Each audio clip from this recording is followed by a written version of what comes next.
The diplomatic station orbiting Kepler 442b hummed with nervous energy as representatives from 17 different species gathered in the main conference hall. Admiral Zexthai of the crystalline hegemony adjusted his translucent carapace, while Ambassador Vorthak's tentacles writhed with barely contained anxiety. They had all come for the same reason, to witness something that defied every law of xenobiology they knew. Captain Sarah Chen stood at the observation deck's massive viewport, watching her 8-year-old daughter Emma play in the station's garden dome below. The child moved between the alien flora with the fearless curiosity that only human youngsters possessed, completely unaware that she was about to become the most famous being in known space. "Captain Chen," Admiral Zexthai's voice crystallized through the translation matrix. "Are you absolutely certain about this? The stellar worm has been contained in our most secure facility for 3 cycles. No living creature has survived direct contact with it. The creature's bioelectric field alone can stop a Vorthakian's triple heart system." Sarah turned from the viewport, her weathered face showing the strain of months of preparation. "Admiral, with respect, you asked for our help because your containment is failing. The worm's energy output has increased by 400% in the past month. Your scientists estimate you have maybe 6 days before it breaks free and potentially destroys this entire system." The assembled aliens shifted uncomfortably. The stellar worm had been discovered in the void between galaxies. A creature of impossible size and power that fed on stellar energy. When it had been captured during its dormant phase, every species in the Galactic Council had contributed to building the most advanced containment facility ever conceived. Now that containment was failing, and desperate times called for desperate measures. "The child shows no fear response to apex predators," noted Dr. Kilthara, the insectoid chief xenobiologist. Her compound eyes gleamed as she reviewed data on her wrist display. "Human youngsters possess an underdeveloped threat assessment system compared to other species. This neurological quirk might be the key to establishing peaceful contact." Ambassador Vorthak's translator crackled with emotion. "Peaceful contact? The creature is a living weapon. Our most experienced warriors couldn't get within 50 meters without their nervous systems shutting down from terror. The pheromones it releases trigger primal fear responses in every known sapient species." "Every known species except humans," Sarah corrected, "and specifically human children. Our preliminary tests with Emma showed no elevated stress markers when exposed to worm pheromone samples. If anything, she seemed curious about the scent." The memory still chilled Sarah to her bones. When Emma had sniffed the sample container and asked if it smelled like cinnamon, every alien scientist in the room had gone silent. The scent that triggered evolutionary panic in 17 different species reminded her daughter of a pleasant spice. "The theoretical framework is sound," admitted Professor Quellen, the gas being theoretical physicist whose form shifted colors with his thoughts.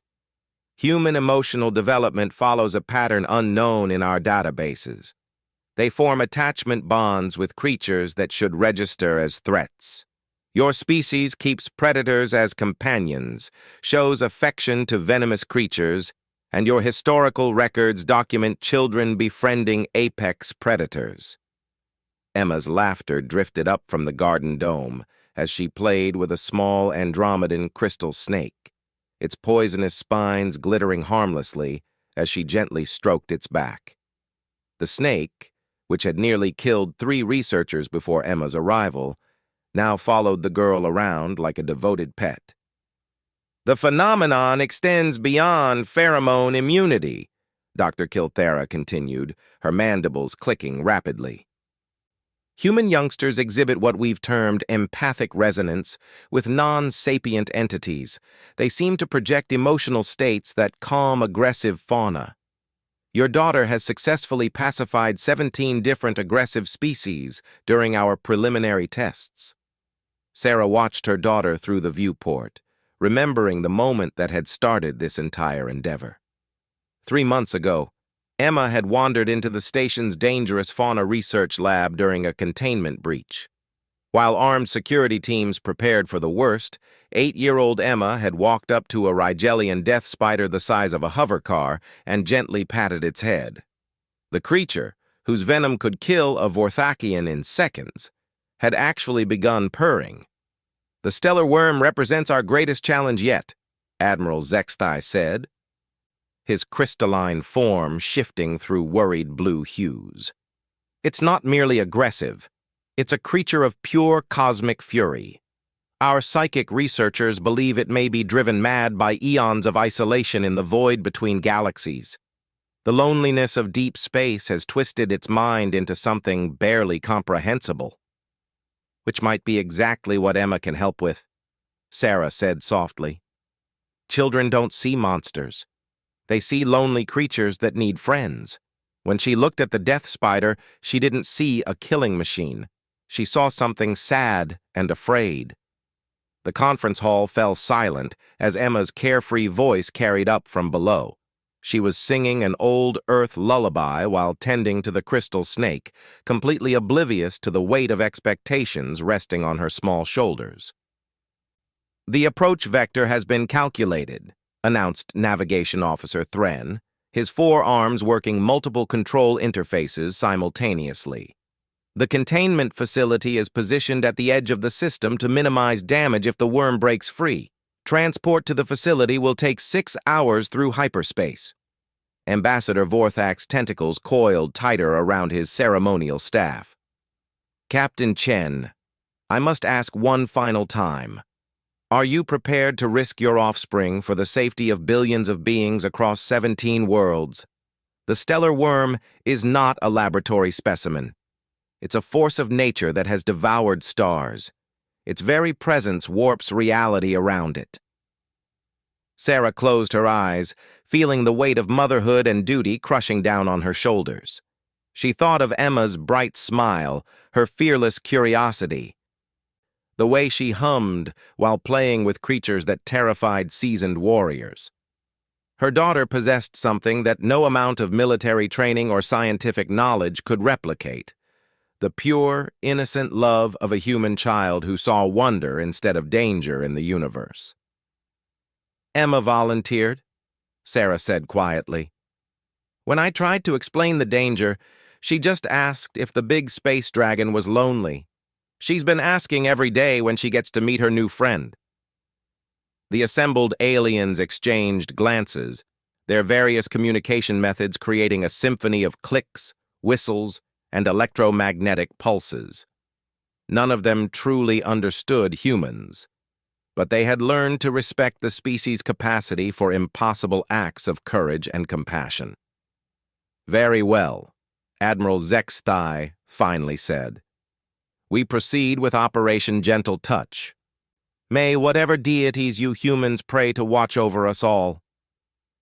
As the conference broke up, Sarah remained at the viewport, watching her daughter play with alien creatures that had once been considered too dangerous for containment.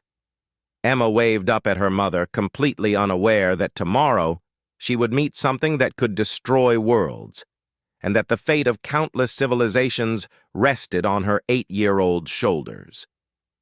The stellar worm waited in its failing prison, ancient and terrible and alone, not knowing that a small human child was coming to offer it something it hadn't felt in eons of isolation: friendship. The universe held its breath, and even the stars seemed to dim in anticipation of a meeting that would reshape everything they knew about the nature of connection between species. The transport ship Harmony's Edge dropped out of hyperspace at the edge of the Kepler system, where the massive containment facility hung like a metallic moon against the star field. Emma pressed her face to the viewport, her breath fogging the reinforced glass as she stared at the structure that housed the most dangerous creature in known space. "It's so big," she exclaimed, her voice filled with the wonder that only a child could muster. "Does the space dragon get lonely in there all by itself?" Captain Sarah Chen felt her heart clench as she watched her daughter's innocent excitement. Around them, the ship's crew moved with tense efficiency, checking and rechecking every system. The alien passengers remained unusually quiet, their various forms of communication reduced to nervous whispers and electromagnetic stutters. Dr. Kilthara approached the viewport, her insectoid form casting strange shadows in the viewport's light. The facility was built to contain stellar-class entities, she explained to Emma in simplified terms. It has gravity manipulators, quantum-dampening fields, and psionic barriers that would normally prevent any living being from approaching the central chamber. Emma nodded seriously, as if she understood the complex science. But the dragon doesn't like being trapped, does it? That's why it's trying to break free? The simplicity of the child's observation struck every adult present. While they had focused on containment protocols and energy output readings, Emma had immediately grasped the emotional core of the situation. The stellar worm wasn't just a dangerous entity, it was an imprisoned being acting out of desperation. Admiral Zexthai's crystalline form shifted through worried purple hues as status reports flooded in from the facility. Containment integrity at 63% and falling. The creature's bioelectric field is causing cascade failures throughout the outer containment rings. We estimate 4 hours before complete containment collapse. Ambassador Vorthak's tentacles writhed with barely contained panic. The evacuation of nearby colonies is proceeding, but 17 billion beings cannot be relocated in 4 hours. If the worm escapes and reaches the inhabited worlds, his translator failed to convey the rest of his words. It won't escape, Emma said, with the absolute certainty that only children possess. Once I make friends with it, it won't want to hurt anyone anymore. The aliens exchanged glances that spoke volumes about their doubts, but none dared voice their fears in front of the child. Human youngsters had already defied their understanding of xenobiology 17 times over. Perhaps the impossible was simply another Tuesday for these strange mammals. The docking procedure took 30 minutes, during which the facility's automated systems ran constant scans on every member of the boarding party. Emma submitted to the procedures with patience unusual for her age, understanding that everyone was scared and needed to feel like they were doing something important. "Biosigns stable across the board," announced Chief Medical Officer Rendock, his bulbous head bobbing with relief. The human child shows no stress indicators despite proximity to the worm's psionic emanations. This confirms our theoretical models. As they disembarked, the facility's artificial gravity felt heavier than the diplomatic station's standard Earth normal settings. The corridor stretched ahead like arteries in some massive technological heart, pulsing with energy that made the alien crew members increasingly agitated. "The psionic pressure is intensifying," Dr. Kilthara reported, her compound eyes dilating with strain. "My threat assessment instincts are screaming at maximum intensity. How is the child unaffected?"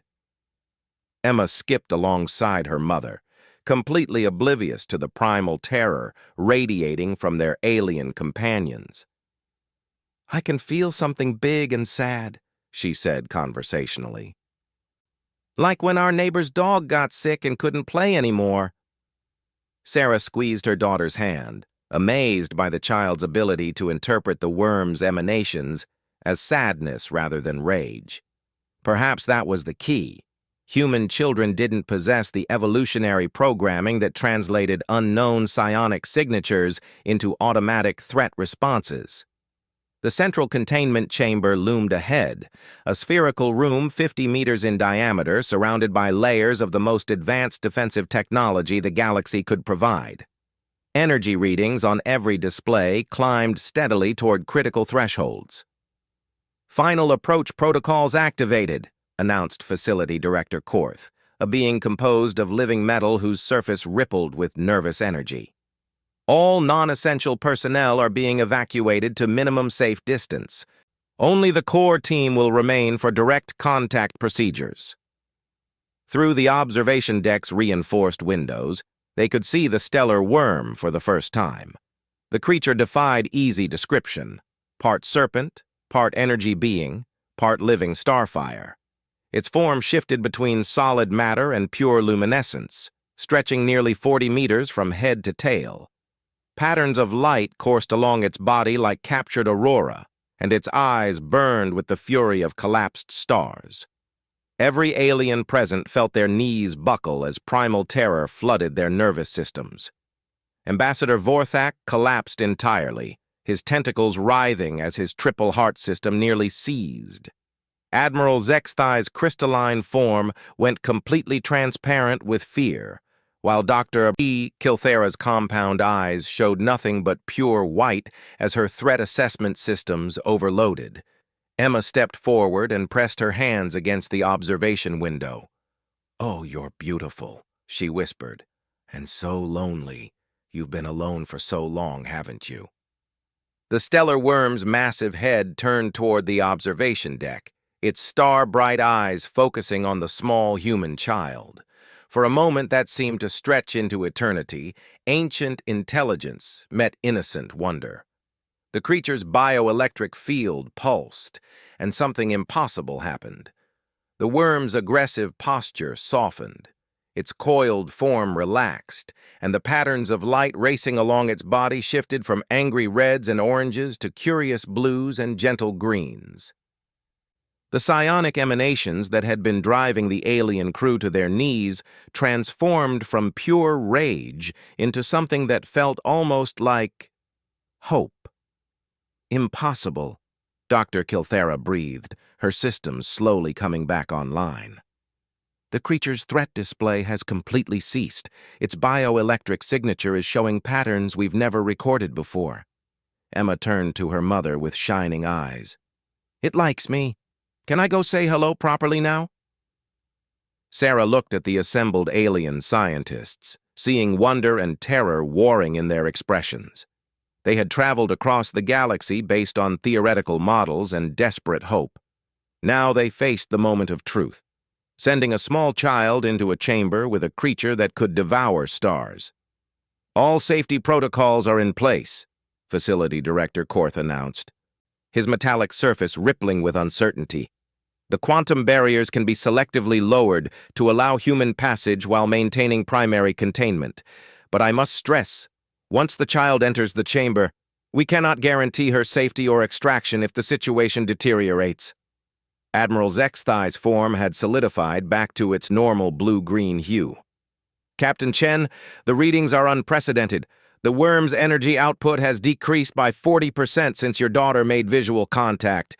Its attempts to breach containment have completely ceased." Emma tugged on her mother's hand.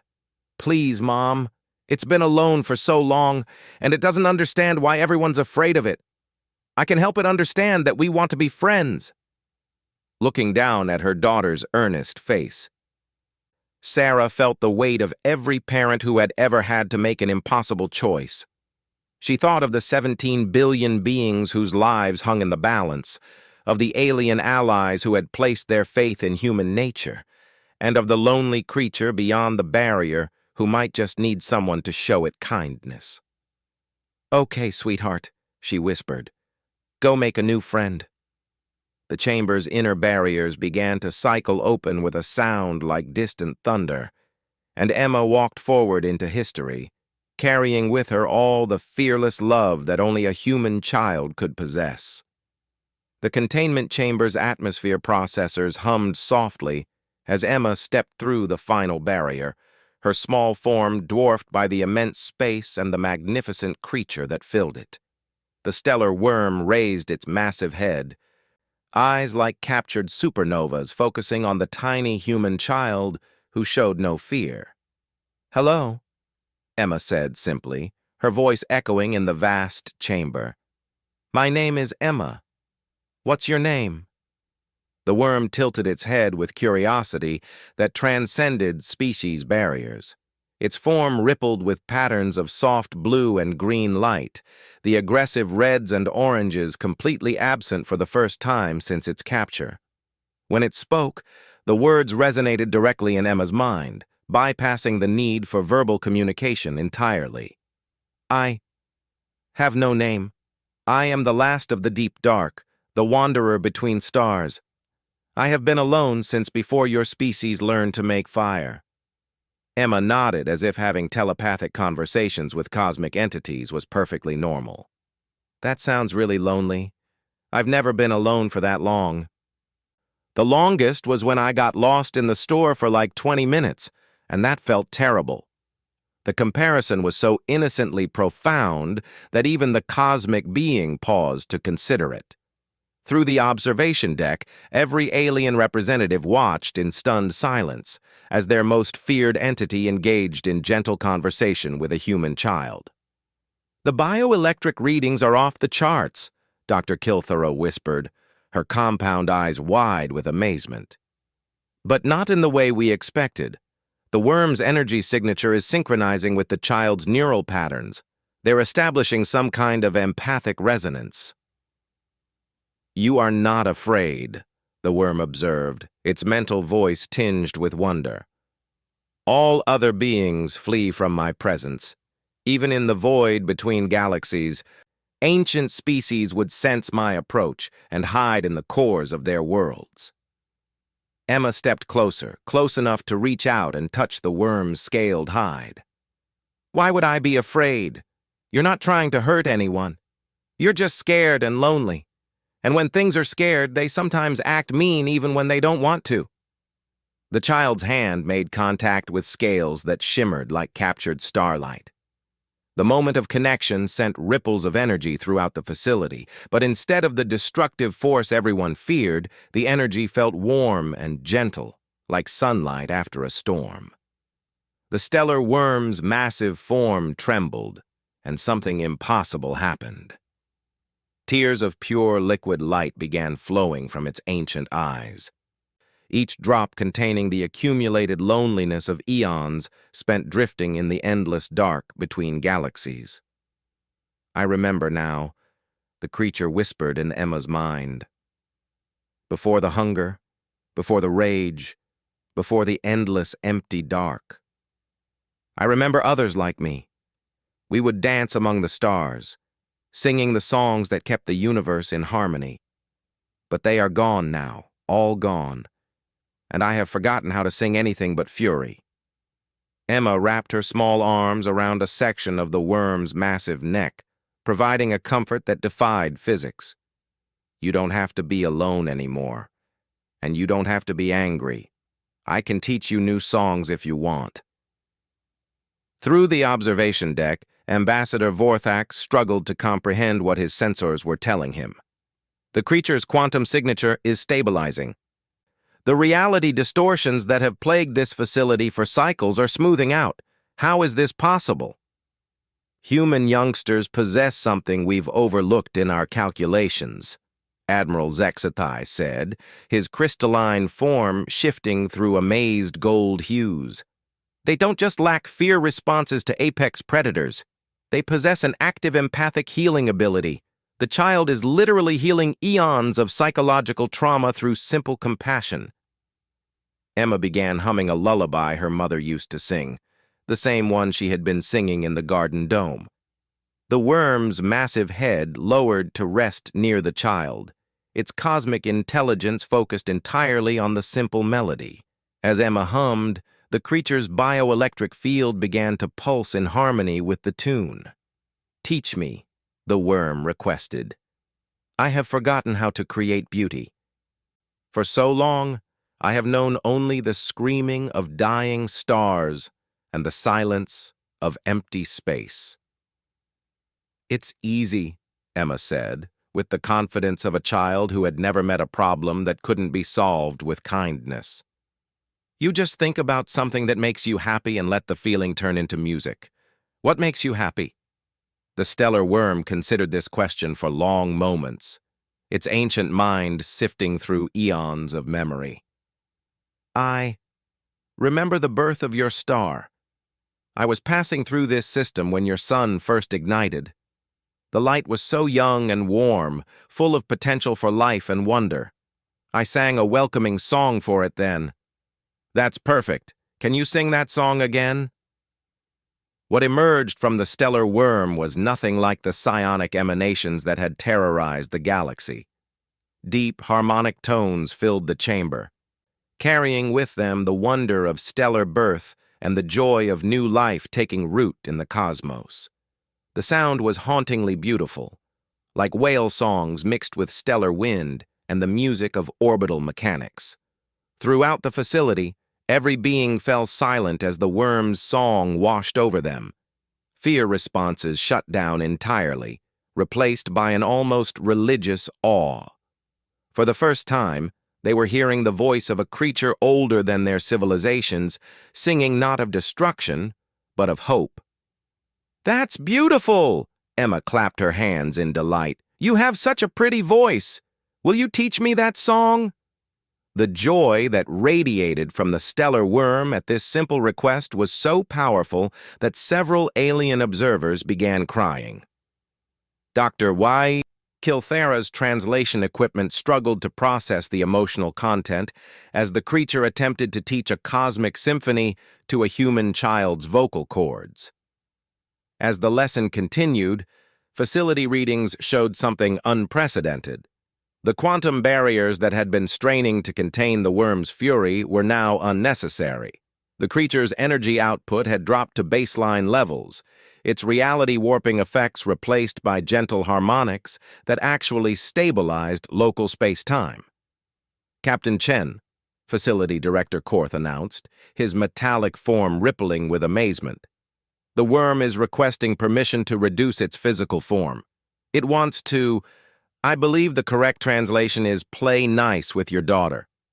Sarah watched through the viewport as the massive cosmic entity began to shrink, condensing its stellar-scale form down to something merely the size of a large Earth dragon. Its scales still shimmered with captured starlight, but its proportions became more manageable, more suited for interaction with a small child. Emma giggled with delight as the now appropriately sized worm playfully nuzzled her shoulder. "You're like the best space pet ever. Do you want to come back to the station with us? I can show you my collection of alien crystal snakes, and we have really good ice cream in the cafeteria." I would like that very much," the worm replied, its mental voice warm with contentment. "It has been so long since I had friends.